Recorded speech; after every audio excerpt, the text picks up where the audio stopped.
Good morning. I'm Marcia Sloan-Latta. I serve as Vice President for Advancement here at University of Findlay, and we are delighted we have such a great turnout this morning for our Fridays at Findlay, which is a community outreach executive leadership series. For those of you who may be here for your first time, we bring in a variety of speakers on a variety of topics speaking about leadership. And I wanted to get on your calendar, our next one is December 1st, and we will have Ron Burton, who serves as Vice President of Research at the Transportation Research Center just north of Columbus.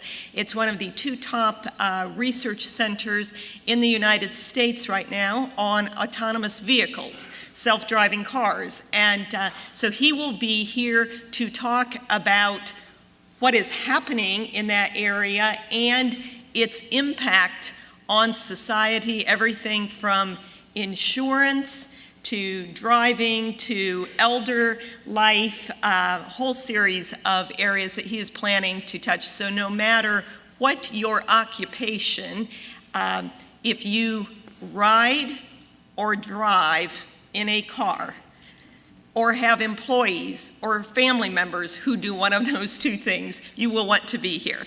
I do want to ask you to join with me in thanking our sponsors of the series, our friends at First Federal Bank. We appreciate your support, and please join me in thanking them.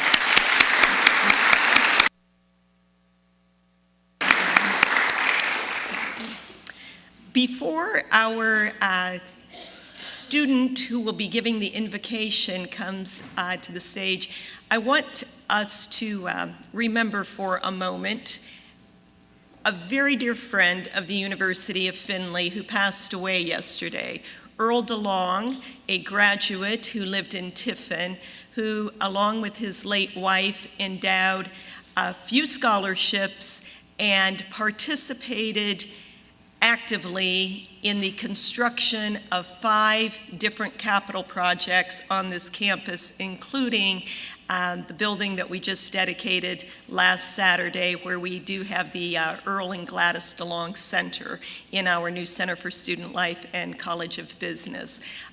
Quiet, faithful, very generous supporter, and the students who are here with us or the alumni of University of Findlay, all of your lives were touched, whether you knew it or not, by this very generous and caring man. So Cody, please come on up, but before we have our invocation, I would ask that we have a moment of silence in memory of Earl.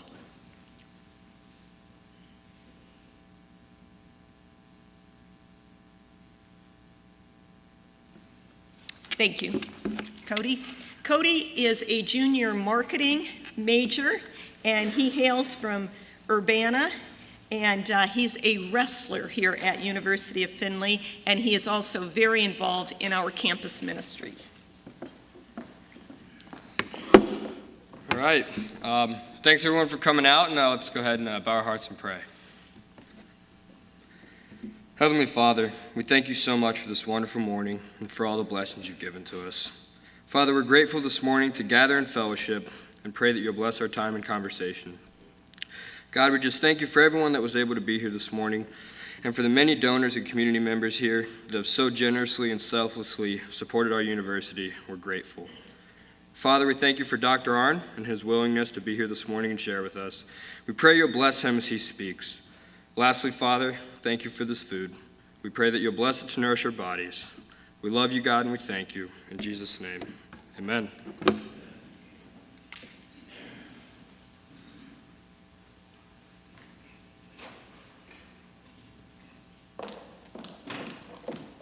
We're delighted to have all of you this morning, and it is now my pleasure to introduce to you our speaker. In fact, one of the great benefits of serving as the University of Findlay president is the opportunity to develop friendships with highly accomplished leaders and scholars. I am delighted to introduce to you this morning a leader and scholar extraordinaire, my friend Dr. Larry Arnn, the 12th president of Hillsdale College, and I'm indeed honored to call him my friend. Dr. Arnn received his BA from Arkansas State University. Lots of good things come from Arkansas, I might add. And his MA and Ph.D. in government from the Claremont Graduate School.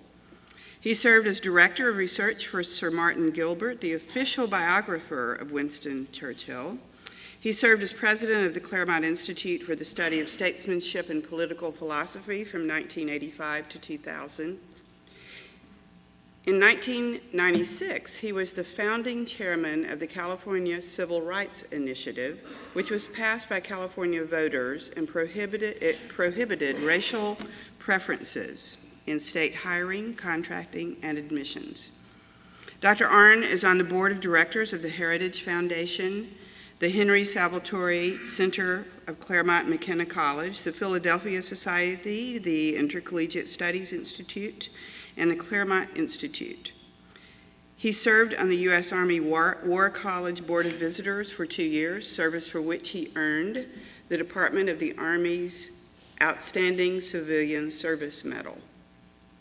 In 2015, Dr. Arnn received the Bradley Prize from the Lynn and Harry Bradley Foundation.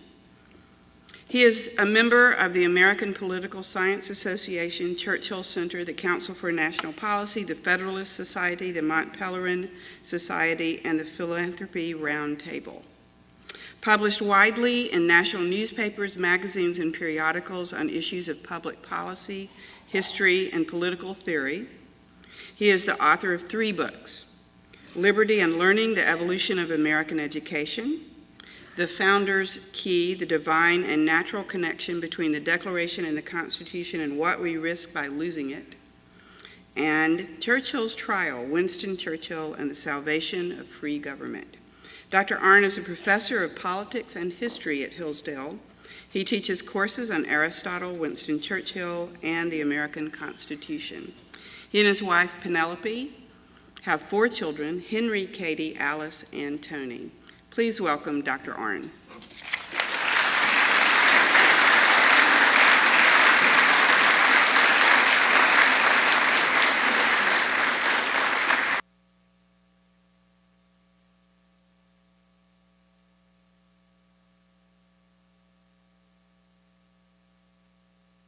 Everyone here all right? You get tired of it soon enough. I don't know if you know very many college presidents, but they're a boring clan. And Kathy and I became friends because she's funny. Later on, I found out she was smart. And then later after that, I found out she was mean.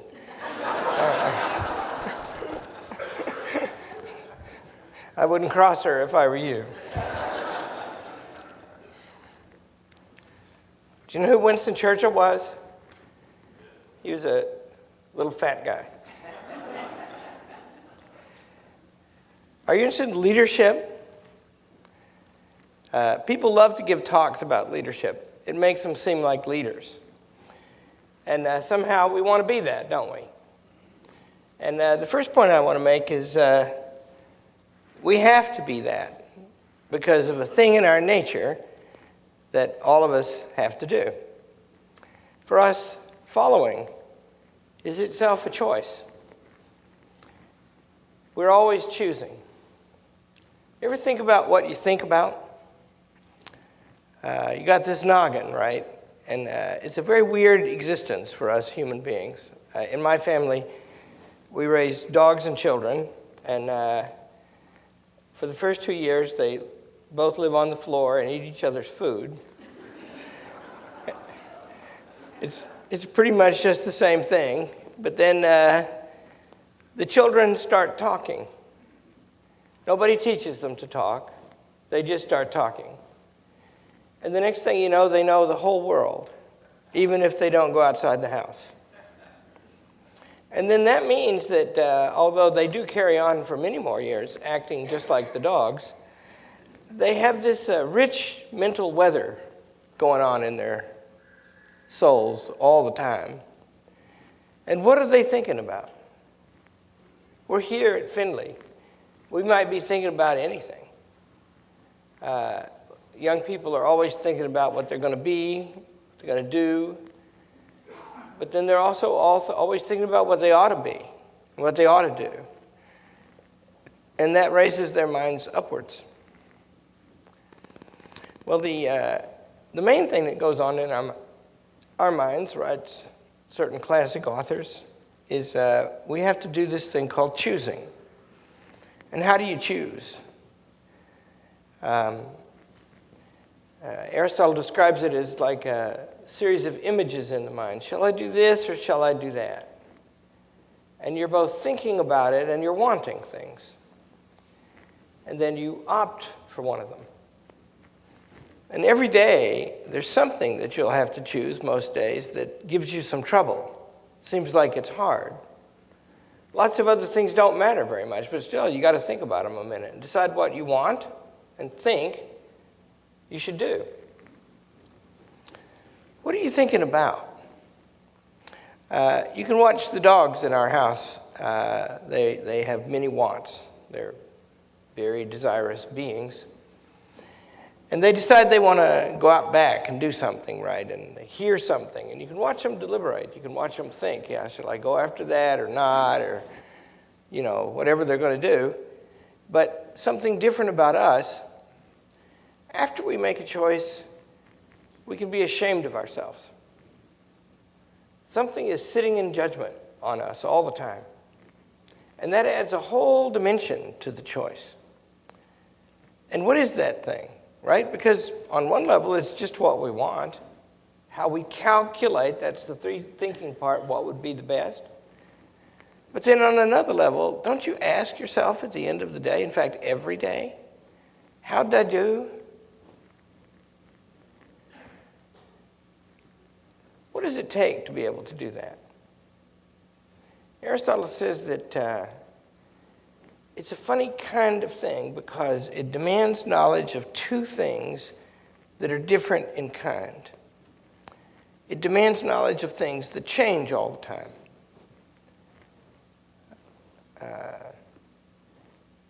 What are you going to have for breakfast? Well, we walked in here and there was that stuff out there. So we were going to have some of that. Couldn't know till we saw what it was, what we were going to have. But then another kind of thing is, what should you have? Given one state as an aging man who ought to be in better shape, for example. So something outside that choice, something above it, something high, even something unchanging is talking to you when you make that choice. And you hear that voice all the time. Aristotle goes so far as to say that your soul is formed by how you respond to those situations. Because this urgent voice right here, I need this thing right now. And this higher voice, do you really? Which one of those you listen to will determine, he says, your character. And the virtue by which you make choices like that is called practical judgment. And he says that the people, how would you learn it? He asked in book 6 of his Ethics. He says, how would you learn that? How can you get good at that? Because, you really do want to be good at that. Because it's not just how well you do today on the things you might want. It's this condition of your soul. Are you a good person? And, if you're not a good person, you will be miserable to live with and stuck doing it. How do you get that right? And Aristotle says one way to get it right is to study people who have the reputation for it. And then he names Pericles, great Athenian statesman, predicted at the outset of the Peloponnesian War that the Spartans could never beat the Athenians, and though it took 27 years, they did just that. Pericles was a paragon of choosing. And why was he? Aristotle says that the hardest choices, the choices of life and death that involve millions of people, those are made in politics. And just like in our own lives, it always depends on two things. It depends on details. and it depends on something eternal. And they mix up together. So, is it wrong to steal? Yeah. Is it wrong to steal bread if your kids are starving? Is it wrong to kill? Is it wrong to kill Hitler? Add the detail. Changes everything. And you know, the hard choices, the big choices we make in our lives, we remember them like that. We remember that that was hard to figure out. And if we think later that we did well, it won't be just because it worked out well or it worked out badly. It will be because you thought about the right thing, and that's the thing that moved you. Aristotle says, we long for the good, and the highest form of the good is the beautiful. Do we make choices on the basis of seeking the beautiful? Do we have the courage and the moderation to do that? And in the lives of the great statesmen, come to find out, you can see exhibited in very large characters things like that. That's leadership, I think. And I think we all do it every day. And I think that people who are renowned for it, we admire them, if we admire them, not just because of the effects they might render, but also because when you watch them, you see something like, oh yeah, that's how one lives, to live well. That's why it's a good subject for the young. It's contemplation of means and ends and their relationships. The relationships are complex. It's a bad thing to say, we think in this day and age, that the ends justify the means. It means maybe you could do anything for the right end. But of course, it is also true that it's only ends that justify means. How do you work all that out? That's choosing.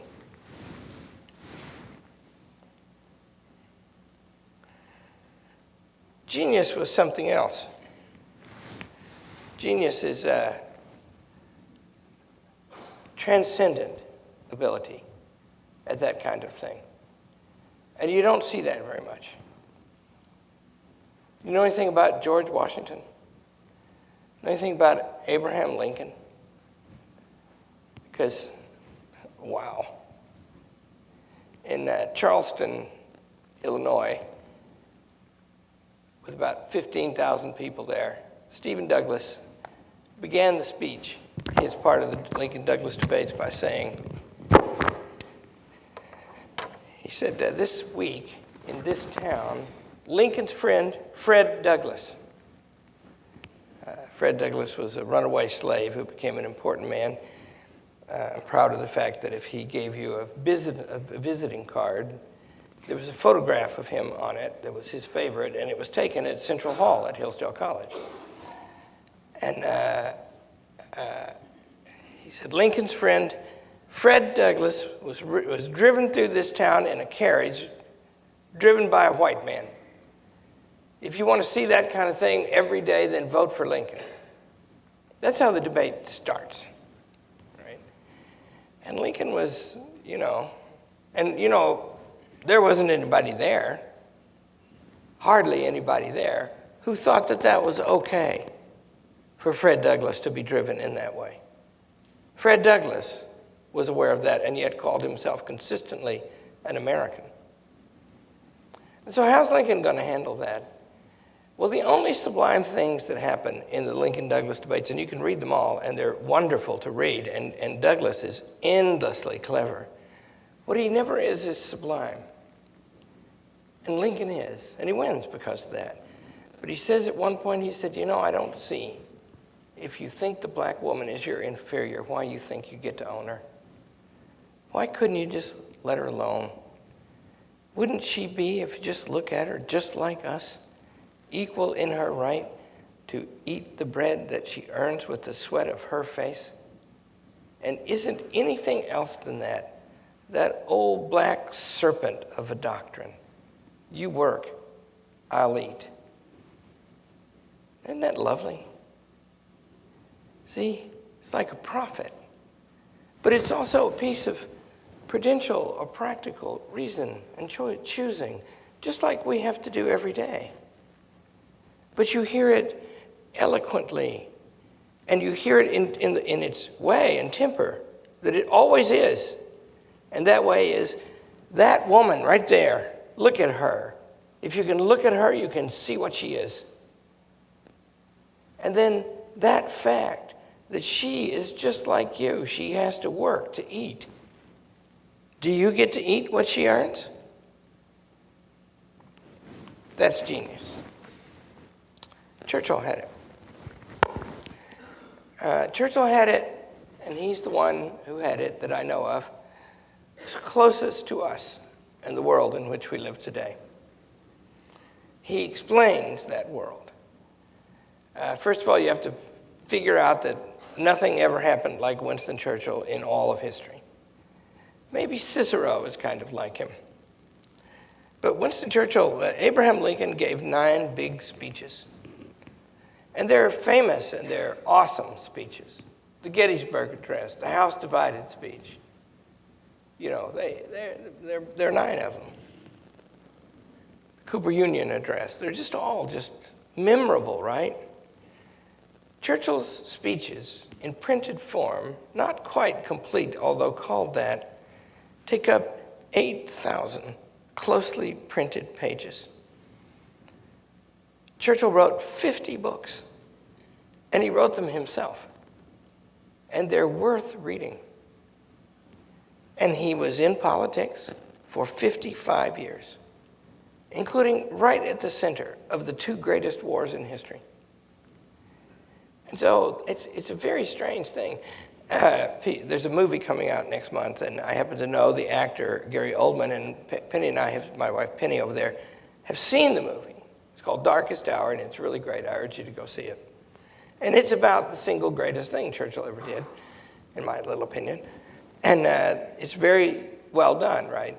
And the company that Focus Features is making the movie, and they, of course, want to make $1 million, and they want, or more, and they want it to win the Academy Award.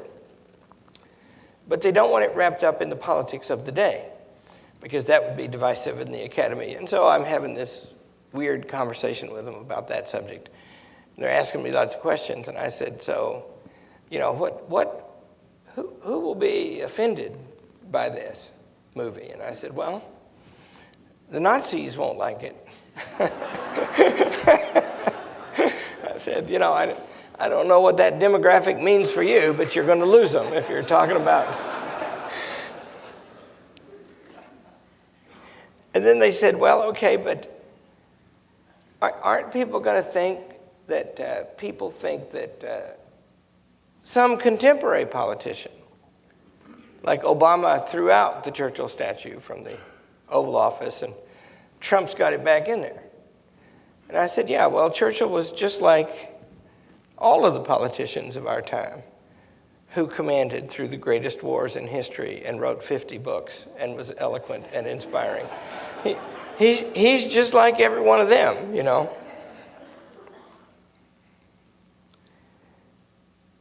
He's a person of our time. I'm not going to tell you the details of his life. You should look that up. Wikipedia is pretty good. Here's what I mean by our time. He described our time this way. The curses that human beings put upon them, each other, upon one another, are chiefly war and tyranny. And they had always been around. I was talking to one of your historians over there, and we were talking about some ancient stuff. Not only war, but also debt has always been around. She writes on that. But there's always been war and tyranny, but do you notice how they've changed? When Churchill's ancestor, the Duke of Marlborough, was fighting Louis XIV around 1700, they couldn't fight in the wintertime because they couldn't gather enough food in one place to feed an army. That means they had to stop. There was a season, and then it had to stop. And then the weapons they were using were bad. They were very powerful weapons, but they didn't have rifles. Rifles means the bullet spins and it's a lot more accurate. And they certainly didn't have, until just after the Civil War, the repeating rifle. And so Churchill writes a point about this. He says, we've always liked to kill each other, but we really didn't have the tools. But we're getting them now. In an essay called Shall We All Commit Suicide in 1925, Churchill writes, mankind has never been in this position before. Without improving appreciably in virtue or enjoying wiser guidance, he has got into his hands at last the means of his own destruction. Death stands waiting at attention, silent and expectant, waiting for a single word from a frail being so long his servant, now for once his master. Technology has made war potentially utterly lethal. The truth of the matter is, going about our lives here in the United States of America, we wouldn't give 2 nickels. We wouldn't pay a dime for a newspaper to read a story about North Korea. But for some reason, they're of interest now. And that would be technological weapons. It's not just war, though. Tyranny has changed. I taught a course 2 times ago on totalitarian novels. You know, the word totalitarian is a 20th century word. It's a word for tyranny. It was coined by George Orwell and Arthur Koestler. And what they were trying to describe was an attempt in the society to control everything, to monitor and watch, to subject everything to central control. And the experiments in doing that have gone very far. Churchill feared that. Churchill predicted in 1931, that's the year that Brave New World by Aldous Huxley was published, that we were going to be manufacturing human beings according to specification. And that means these little troublesome gifts that God gives us that are terribly unpredictable when they show up and that then live on the floor like dogs for 2 years. It wouldn't be like that anymore. Now it'd be something we make, design, an artifact. Now, he didn't read Brave New World.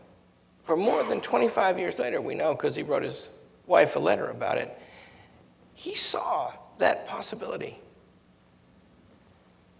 That possibility is rolling right now, big time. And he saw that not just in Russia and Nazi Germany, and there had never been anything like them before in all of history, right? In September, October of 1944, and that's, the war ended in Europe in May of 1945, and so the Allied armies, the Russian on the one side and the British and the Americans on the other, are getting close to Germany. And they start liberating these places, mostly in Poland, where there were these factories to kill people. And there was a couple of guys who escaped from Auschwitz, the biggest of the places. And he got to Bratislava, and he got with a Jewish agency down there. So, of course, they were deeply sympathetic to the man. But it took these 2 witnesses, eyewitnesses, 2 weeks to persuade the people of what was happening. You see? And there's been worse done since then. Ho Chi Minh leaves a recollection that he was trying to decide when he was going to launch his war against the French, and then later us, whether he was going to get help from the Chinese or from the Soviets. And he eventually chose the Soviets because he saw cannibalism going on in the streets of Beijing during the Cultural Revolution. And the number of people murdered there was in the tens of millions.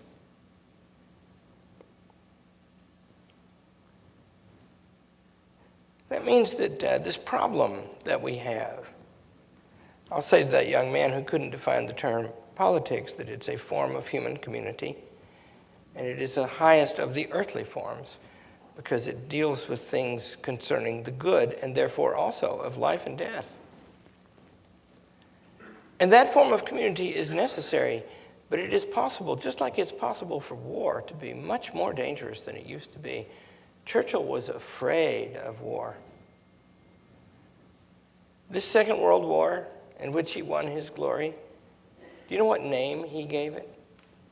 The unnecessary war. Should have been prevented. And its effects are everywhere today still, now echoing through other bad things that have come since it.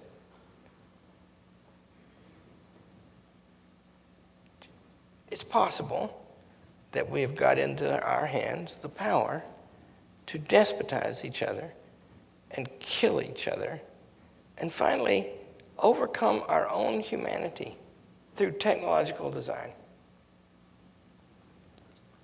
And this man was born in 1874, American mother, British statesman father. He was the eldest son of the second son of a duke. Duke is as high as you can get till you get to the royal family. Made him a commoner, though, and the dukedom to which he was related is a poor one, not rich. So he never had money or title. He had connections. And the connections themselves were unimportant, given what he turned out to be. He won medals on 4 battlefields by the time he was 26, and he wrote best-selling books, about 3 of them, by the time he was 26, and then he got elected to Parliament. And already, everything I've just said about the nature of the world in which we live, they are emerging as themes in his writings when he's hardly more than a boy. And my last point is genius. I'll tell you what he shows us to do about this. In May of 1940, the Second World War had begun in December of 1939 when Hitler attacked Poland. And Neville Chamberlain, who became a friend of Winston Churchill right at the end, had given a guarantee to Poland, which Churchill thought was an astonishing thing to do. How are we ever going to get over there and help Poland? But in May, on the 10th of May, 1940, 2 things happened at the same time. One was the government broke, and Chamberlain lost his premiership. And by very tortured means that almost didn't happen, Churchill was chosen to replace him. And on that same day, the German army turned west. There had not been much fighting toward Belgium and France. And that fighting in the west was a disaster from the first minute. The Germans did a very artful thing. You know, if this was Europe, let's say, sort of like this, Belgium's up here, and it's just the North Sea, so home for the British is here. And the French and the British armies had all charged up here to defend this line, because this is a plain here into France across Belgium. And they got all up here because that's how the First World War had gone. And Guderian and Rommel, who were very great generals and the first great tank generals, they figured out that they could get a tank army through the Ardennes forest, which was undefended. And they figured out they didn't have to bring any gasoline with them. The French were certain they couldn't come that way, because how would they get their gas trucks across? And all they did was just use gas stations. I guess they had credit cards. But they chopped this army off here. They came in behind them. And it's 2 million men on each side. And so the logistics are immense, and they disarranged them. And they broke up all the communications. And so a retreat began. And there was, and the French wanted to go to Paris, and the British wanted to go to the sea. They're like the Greeks, the British, right? They go to the sea. My wife's daddy left Dunkirk Beach the last day anybody did. He was saved by a man named Claude Nicholson, the commander at Calais, which he held to the death of himself and everybody there. Almost none of them lived. And Churchill had to give that order and said that he felt physically sick. But he held up there so my wife's daddy could get off And of course, she was born after this. That means my children were made possible by Commander Nicholson, and we remember him in our family. So this is all going on here, right? And it is amazing how orders didn't really work. So they just started gravitating, and they line up at Dunkirk, and they get off. But in the meantime, everybody can see that France is being destroyed, and there's just little Britain left, and it has 6 divisions, and it's not getting back with its equipment. And the Germans have hundreds of divisions and more airplanes. And what are we going to do? And so between the 23rd and the 28th of May, 1940, the British had to make a choice, just like the one we make every day, where there's fears and desires on both sides of the choice, and where it's very hard to think it through, but we can think of nothing else. And Hitler offers Mussolini, who's not in the war yet, to come and arbitrate a peace conference, and will be generous. And so for those days, the British cabinet revolved that question. And the person is in the film. If you see this film that's coming out, it's very good. I think maybe the actor, Mr. Oldman, whom I happen to know pretty well, I've told him in the story more than once. And if you hear it, then you love it. And it teaches you what leadership is, and it teaches you what genius is. Because on the last day, on the 28th of May, it looked like the war cabinet was going to split. And in the cabinet in Britain, there were 5 guys on the war cabinet. Neville Chamberlain and Edward Halifax, the key appeasers, were members of that cabinet still. And in cabinet meetings in Britain to this day, they don't vote. What they do is discuss, and then the prime minister says, well, this way is the way. And if you disagree with it, then you can resign.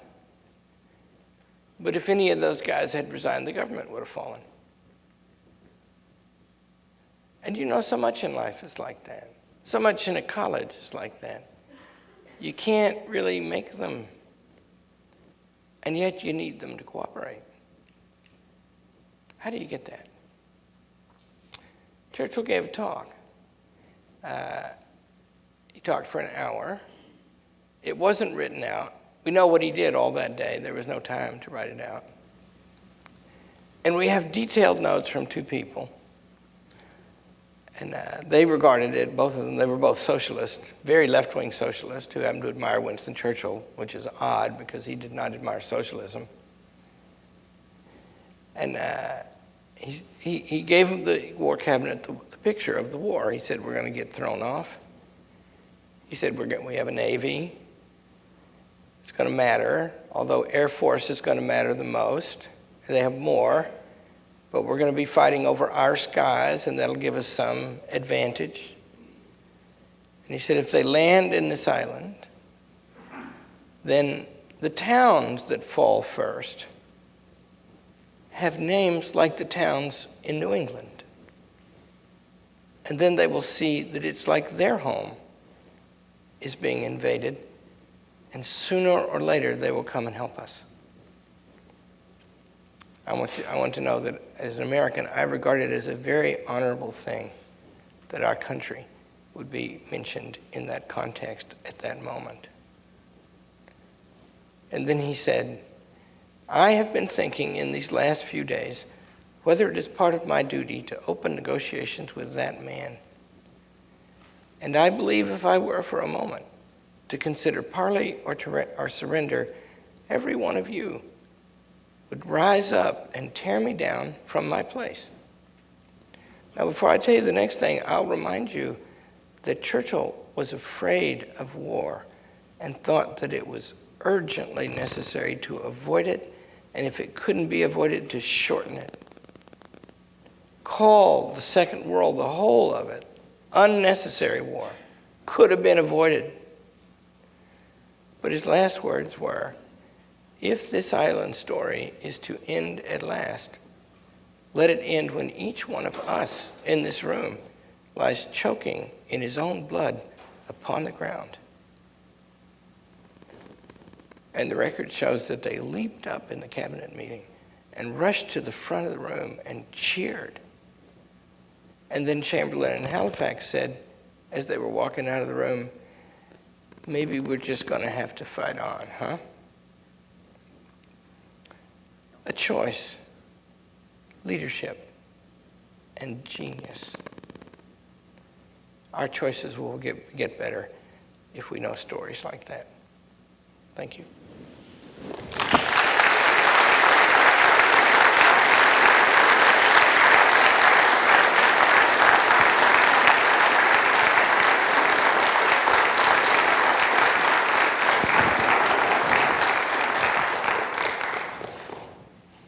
I'm told by Sergeant Fell that if you want to say something, you may. Drill Sergeant Fell.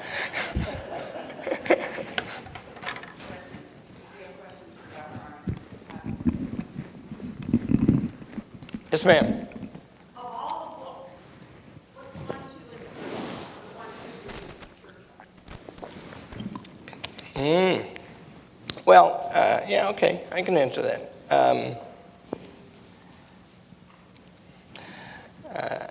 You should read My Early Life, because it's one volume. It's explicitly about him. They're all about him. But this one's explicitly about him, and it's short and delightful. And it ends in 1908, and you know, he lived on, he died in 1965. But it ends with his marriage, and the last words were, "And we live happily ever after." But that book, because a lot of it's about his wars when he was young. He was a very sprightly soldier, really amazing, and did some awesome things. And he manages to tell the stories without bragging about himself.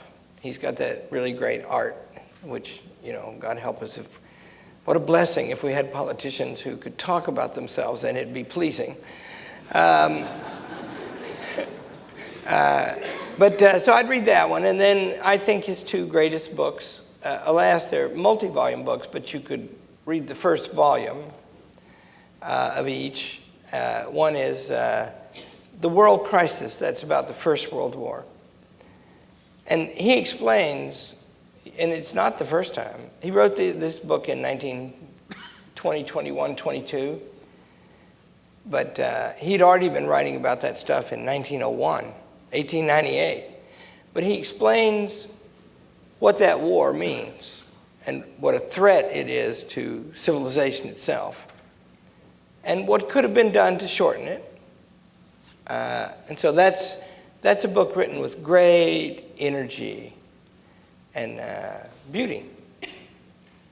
It was the custom in the palmy days of Queen Victoria for statesmen to expatiate upon the former glories of the British Empire.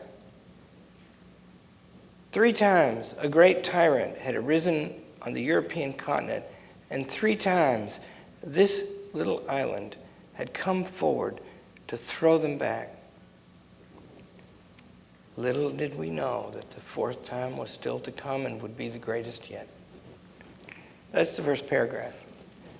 You know, he can write. So I'd read that. And then Marlborough, His Life and Times. That's a book about stuff that happened, as I said, in the 18th century, early 18th century. And that's a very great book. It contains, there's a chapter, if you don't read anything else, find the chapter, The Structure of the War. There's a chapter named that. And if you think about it, structures matter, young politics major.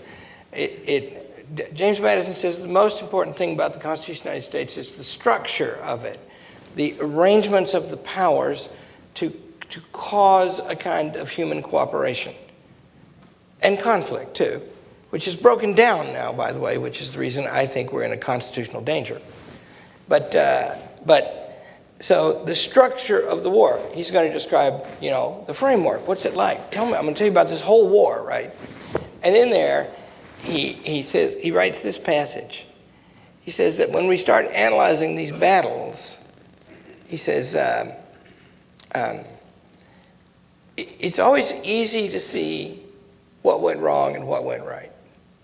Because really, there's only a few things you can do on a battlefield, right? You got two armies. The first thing is what the generals want to do is this. And they want to do this because although it's costly in their own men, they always know where the enemy is. And what you're afraid of is that they'll break in behind you.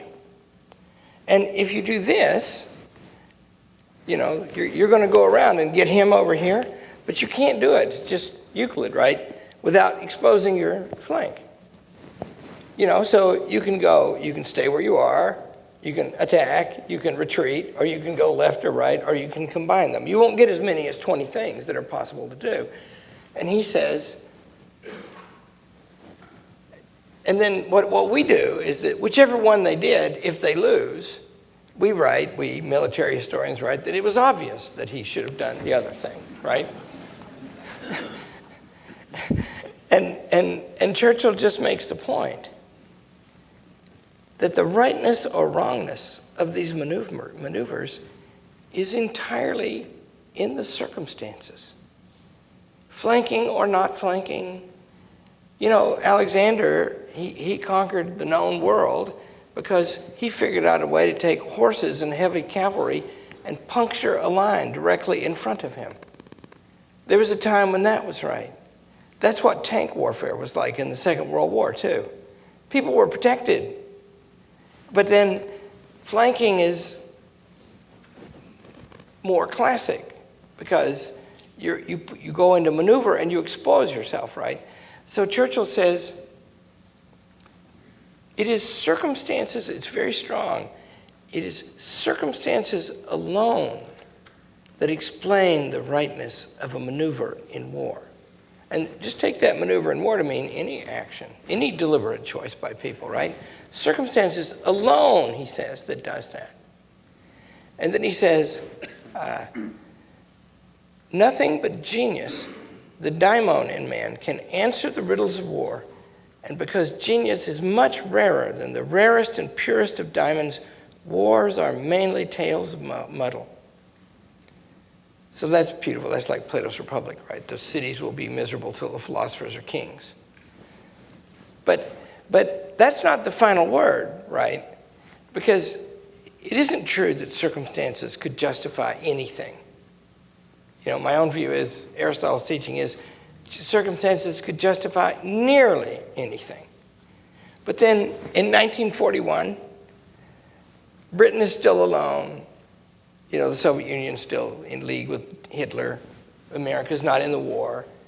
And Britain had made a treaty with Greece. And now the Germans are attacking Greece. The Italians had attacked them already, but that wasn't as serious. And so the Greece says, we got this treaty, come and help us. And Churchill, it's just a terrible cable to receive, right? What have they got? They're besieged themselves. And so Churchill, they did send a force. And they didn't save Greece, and part of it didn't come back. So it was a waste. It means that Churchill had to write telegrams to mothers, like some in this room. Then he had to justify that in the House of Commons, and here's what he said. He said, in their hour of need, the Greeks appealed to us for succor. And despite our desperate circumstances, we could not say them nay. To abandon a plighted ally in the midst of war under the heaviest pressure would be compromising of the honor of the British Empire. There are rules about that kind of thing. So there's some rule quite outside the circumstances, and that governs. And you see, that means both things are true.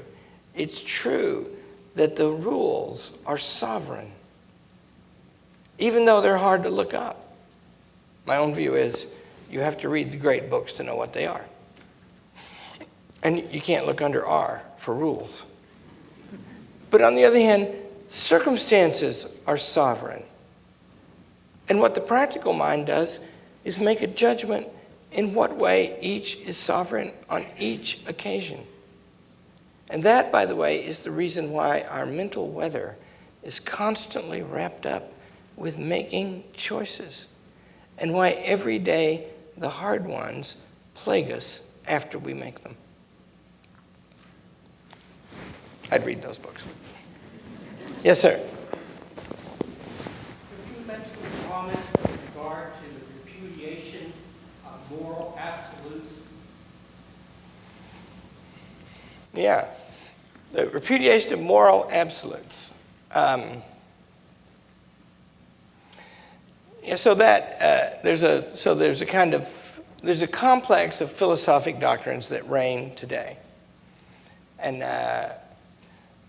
in American history, in America, the earliest and tamest of the two is moral relativism, or pragmatism.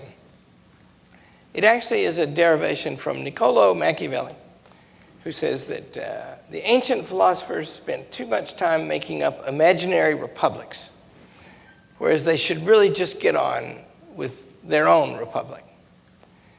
And so if you read John Dewey, for example, who's the one who remade the modern university, President Fell and I are rebels against John Dewey. We spit on his grave. But his idea was, you should just do what's pragmatic. And that gives rise, of course, to the great joke. The trouble with pragmatism is it doesn't work. You just do what works. And don't worry about high moral principles. You can see that one of the reasons a doctrine like that would be strong is because there's an element of truth in it, right? It's wrong to kill. But one of the best things about George Patton was that he really personally itched to get into the bunker first and shoot Adolf Hitler. He would have just made his day, And so then it was right. So yeah, circumstances matter. But on the other hand, and see that, everybody should read Aristotle's Nicomachean Ethics, because it's really great. And here's the way it deals with that. It actually finds human freedom in that set of relationships. Because what he says is, everything that happens to us all the time is like a test. And every choice that we make shapes our character. And every choice is made up, he says, of thinking and desiring. And they tend to move together over time, although you can't control directly your desiring or your thinking. If you look at the circumstances and you let the light that shines from outside them show them up and explain and place them in order for you, then what you do will very much be governed by the circumstances, but now they will come into an order that is supplied by some understanding of what is good. And it's that thing, that part of the argument that is that part about the understanding of the good, always being a factor and an element and present in our minds. That's what pragmatism eliminates as a philosophic matter. And of course, what that teaches the young then, it turns them into, they think that it's noble, oddly enough, because the idea of noble would have to disappear under those ethics. They think it's noble to get really good at seeking their advantage. And it is noble to get really good at seeking your advantage if you just know that your advantage is going to include the good. We have our interest, and we have our interest in our principles, and they won't go away. So that's like night falling. It's like we live in darkness now. And that means that in college, I'll just tell you how awful this is. We start out by teaching them that there isn't anything to learn. We teach them that their wants, like I'll give you an example from elementary school. The teacher's guide for AP literature. A few years ago, probably it's still the same one. The guide that the teachers get if they're teaching AP English in high school, it says this. It says that we used to privilege the text over the reader. And what that means is we used to tell the kid that Shakespeare's really great and you should learn to like it, or you're an idiot. Or, to put that in the positive way that great teachers do. I've actually seen this done myself. They say, have you read this play? And, at my college at least, they'll be embarrassed to say no. He says, it's so good. He said, you have before you the first reading of this thing. Think of that. Now. So the point is, we used to privilege the text over the reader. Now, objectivity and factuality are out the door, and we teach them to find their own reality. Think of the word reality and what it can mean. What does it mean? Because if it means you can have your own, then it doesn't mean reality, right? Own reality in the text, no doubt hoping, which is a dangling participle, that they will find values to guide them through a mad, mad world. The point is, if you start the kids out like that, you will turn them into apes without imagination. They will think that their desires are the measure of the world, and that will impede them. It can't eliminate them because it's natural. That will impede them in the work of forming their souls that they undertake whenever they make choices. I'm against that. One more.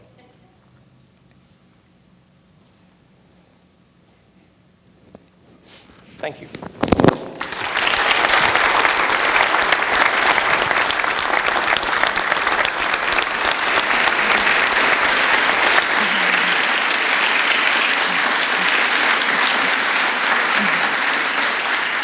But Dr. Arnn, thank you so very, very much. You certainly have given us a lot to think about. A wonderful history lesson with tremendous relevance to today.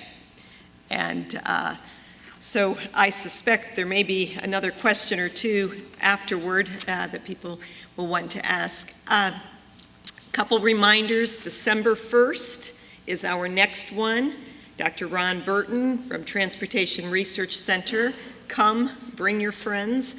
And I also want to ask our friends at First Federal again to stand or wave, and let's show our appreciation again for your sponsorship.